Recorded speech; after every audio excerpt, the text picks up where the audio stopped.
For decades, America believed it had already won the future. Its companies designed the world's most powerful technologies. Its universities produced the brightest engineers. Its military relied on machines no other country could match. But quietly, without headlines, without panic, something critical slipped away.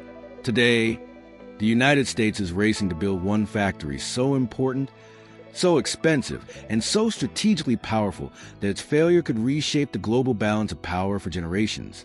This is the story of the $165 billion race for America's most important factory. At first, it doesn't look special. No rockets, no nuclear reactors, no secret weapons, just massive buildings, clean rooms, endless rows of machines humming in silence. But inside these factories, something invisible is born, something that controls nearly every modern system on Earth.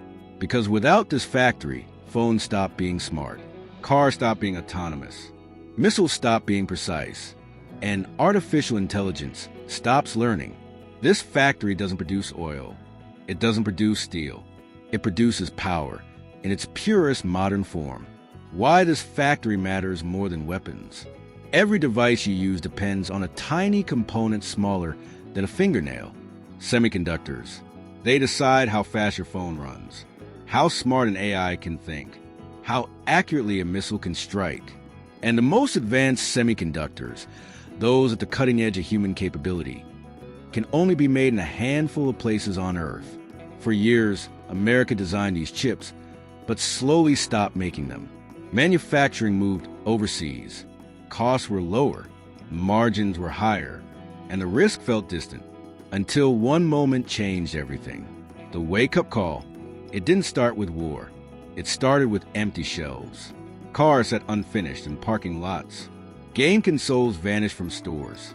Factories shut down, not because demand collapsed, but because one tiny chip never arrived. And suddenly, the truth became impossible to ignore. America no longer controlled the supply of the most critical component in the modern economy. Even worse, much of that supply was concentrated in a single region of the world, a region vulnerable to earthquakes, political tension, and conflict. If that supply was disrupted, even briefly, the global economy wouldn't slow down. It would freeze. And that's when panic quietly entered the room. The $165 billion gamble. Building the world's most advanced semiconductor factory is not like building a normal factory. It's closer to building a small city. The machines alone cost billions. The buildings must be vibration-free at a microscopic level. The air must be cleaner than an operating room. The water supply must be constant, purified, and massive. One mistake, one contaminant invisible to human eye, and millions of dollars of production are destroyed. That's why a single advanced factory can cost $20 to $30 billion. And why America's total debt has climbed to $165 billion. This isn't just private money. Governments are involved. States are competing. Incentives are being offered that would have seemed unthinkable a decade ago. Because this isn't about profit alone. It's about survival. The global war you don't see. No one calls it a war. There are no tanks, no troops, no declarations. But make no mistake, this is a global conflict. One fought with subsidies, engineers, supply chains, and time. Some countries invested early. They protected manufacturing. They accepted lower profits in exchange for long-term dominance. Others, like the United States, focus on design, software, and speed. For a while, that worked, until the world realized that whoever controls manufacturing controls the future. And now, America is trying to catch up fast. The battle between U.S. cities. The factory can't go just anywhere. It needs massive land, cheap, reliable electricity, millions of gallons of water every single day, highly skilled workers, and political stability for decades. So cities and states are fighting, offering tax breaks worth billions, giving away land, promising infrastructure upgrades, rewriting regulations. Some cities look perfect, until they aren't. Water shortages quietly disqualify one. Power grid instability knocks out another. A lack of engineers removes a third, because this factory doesn't just need workers. It needs thousands of the best engineers on Earth, and there aren't enough of them. The talent problem no one talks about. You can build buildings with money. You can't build experience overnight. The most advanced semiconductor factories require engineers trained over decades, people who understand machines so complex that even small errors are catastrophic. Many of those engineers live overseas. Convincing them to move isn't easy. Training replacements takes years. And time is the one thing this race doesn't have. Every delay widens the gap. Every mistake costs billions. Every month matters. The environmental and political clock.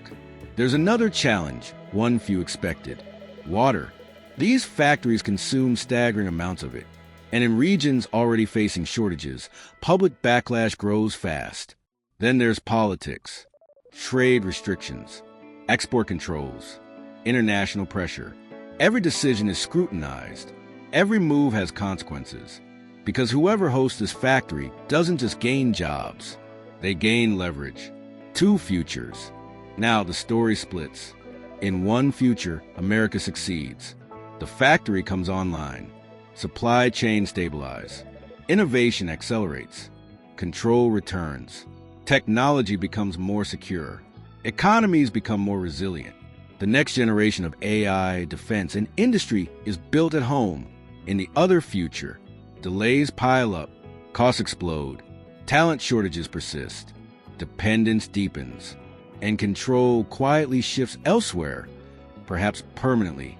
This is why $165 billion is being spent, not on luxury, not on excess, but on something far more fragile: the ability to decide the future rather than react to it. Because in the modern world, power doesn't come from what you own. It comes from what you can build. And right now, America is racing clock. Subscribe to Atlas Explained for more interesting videos. And if you want to know about any city or country, comment your name, tell us what you want to know, and where you're watching from.